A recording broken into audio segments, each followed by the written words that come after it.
Good morning, those of you on Zoom for our daily devotion. We'll be beginning in just about a minute. The prayer I will be using this morning is from page 66 of the Orchard Book. Beginning in just about a minute.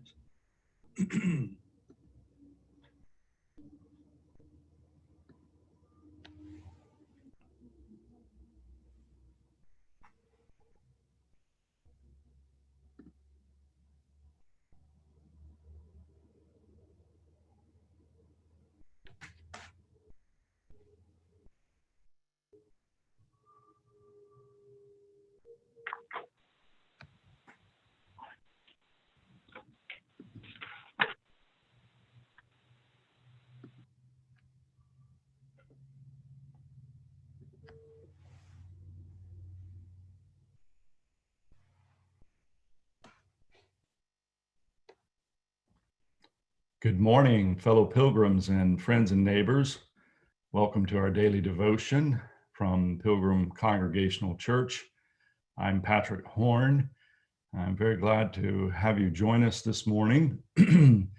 We are reading from the book of Genesis this week, chapter 1.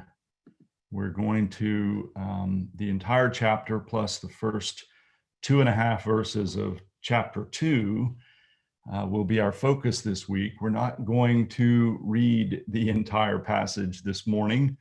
I do want us to focus on the first 2 verses of Genesis chapter 1. And I'll be reading from the Revised Standard Version. So Genesis chapter 1, verses 1 and 2. In the beginning, God created the heavens and the earth. The earth was without form and void, and darkness was upon the face of the deep, and the Spirit of God was moving over the face of the waters. Well, as you can imagine, lots of attention has been given to these verses and to this first chapter of the Bible. And not everything is perfectly clear, as you might expect. There are lots of questions about the meanings of the various words that are used. For example, the earth was without form. It's hard to know exactly what is meant by earth here, if this was before the creation of the earth. It's without form and void seems to imply that it was nothing, that there was nothingness. And so that explains the traditional Christian doctrine of creatio ex nihilo, which means creation out of nothing. It goes on to say, and darkness was upon the face of the deep, and the Spirit of God was moving over the face of the waters. As you know, spirit here is also wind or breath. And the idea of the Spirit moving suggests a mighty wind, perhaps a violent wind. The face of the waters, it's not clear at all what what that means. If this is before the creation of the world, then this would be before anything like waters. So it is an attempt to express something, the state of things, as it were, before creation. And there's a lot of, there's been a lot of fighting through the years over exactly what this means. And I think a lot of the fighting over it is unnecessary, because first and foremost, this is a passage that is an expression of faith. This passage comes from a Jewish tradition of deep faith in God. And so it is an expression of faith. It is not, and never has been, intended as a work of science. And there are lots of reasons for that, and not the least of which, of course, is this predates our modern notions of science some thousands of years. It doesn't mean that Jewish people were not, and the ancient Hebrews were not interested in things that we refer to as science, but it does mean that they, that this was an expression of faith.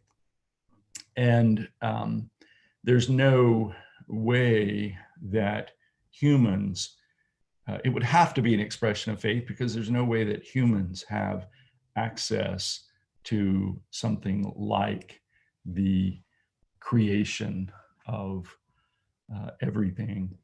So the focus, I think, in that case, if it is a an expression of faith that God created the world, then the question that falls back on us is, how do we live if God is the creator? What does that express? Well, I think one thing is that we recognize creation as a gift. And I think further that it is a gift of love, because one of the things that we understand about God is that God is perfect, and that for some reason, God created us to have freedom. We have the freedom to make our own choices. And the explanation for this is that God created out of love, that God created lovingly the whole of creation, allowing creation to have a freedom that is independent of God, which is an extraordinary thing to say when you think of God as being perfect and being complete and whole, that God chose in some way to create out of love something that was different from God.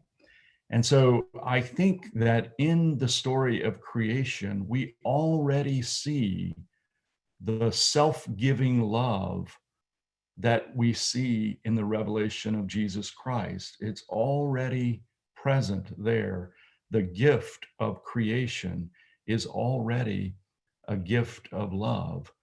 And our response to that, the only response that I think really makes sense, is one of faith and appreciation, gratitude for this gift, and to live in the spirit of gratitude for this gift. So do reflect on these first two verses. They're quite extraordinary and quite powerful. I encourage you to read them throughout the day. Now let us close with a word of prayer. Immortal, eternal, invisible, who hidest thyself in darkness and silence, who veils thy glory in the lesser beauty of nature. Thy form is unknown, thy name we mortals dare not utter, yet thy worship is truth and thy tabernacle the human heart. Calm our passions, silence our clamorous thoughts, that we may be still and know that thou art God. Put out all lesser lights, that we may see the light within. Naked in soul we stand before thy dread tribunal, that trembling there we may know no other fear, that gazing upon the face of the eternal we may not fear the face of human being. Lead us through the deeps of our own nature, past the gateways of thought, till face to face, heart to heart, thought to thought, we are in thy presence. Break down pride, burn out sin, banish self. May perfect love cast out all fear, perfect sacrifice make an end of sin, and thou, the all in all, smite down the prison house of self and set our spirits free, in tune with the infinite, at home with the eternal. Shut us in with thyself, O God. Amen. Thank you for joining me this morning from Pilgrim Congregational Church. I'm Patrick Horn. I hope you have a great day. Goodbye.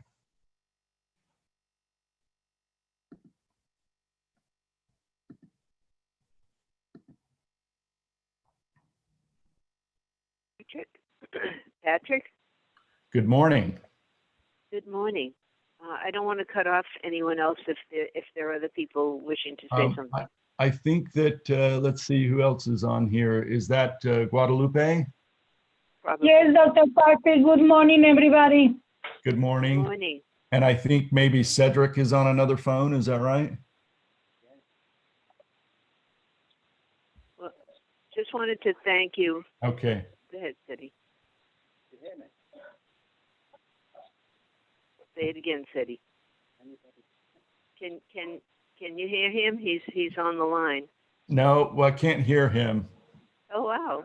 He's unmuted here. I can faintly hear him, but not very well at all. Oh, only faintly hear you, Ceddy, he said. Apparently not. Well, I'm going to say thank you, and I love you. And, thank you. The wonderful sermons and the wonderful daily devotions. Okay, Well, go ahead. I'm just so very happy that that you find them helpful, Lorraine. And it's good to remember too that that I'm on this journey as well, and that Yes. there is a